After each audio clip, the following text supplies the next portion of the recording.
Recent discussions have brought attention to a proposed National Peace Advisory Board associated with former U.S. President Donald Trump. Here's what is being discussed and what it could mean.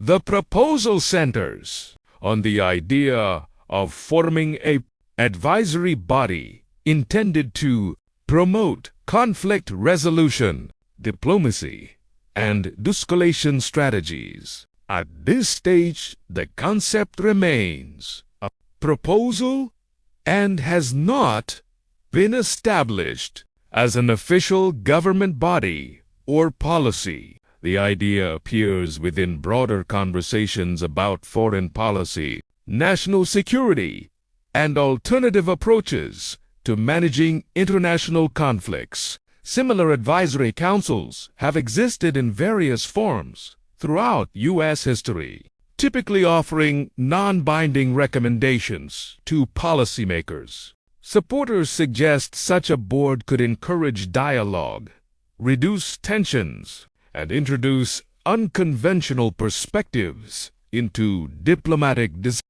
They argue advisory roles allow for discussion without direct authority, potentially lowering political risk while exploring new ideas. Critics, however, question the practical impact of such a board, noting it would lack enforcement power or legislative authority.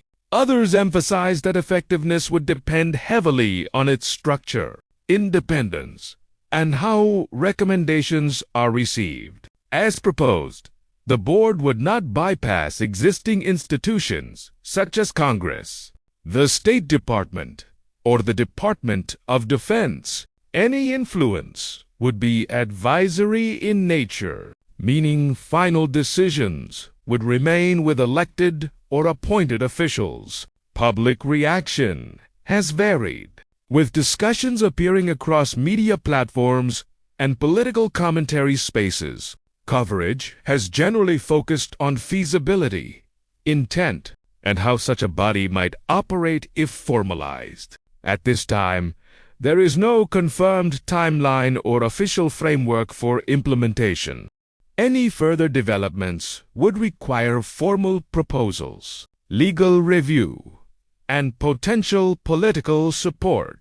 The discussion reflects ongoing debates about how nations approach peace, security, and diplomacy. In summary, the proposed Peace Advisory Board remains a concept under discussion rather than an established policy. As more verified information becomes available, updates will continue to clarify its scope and status.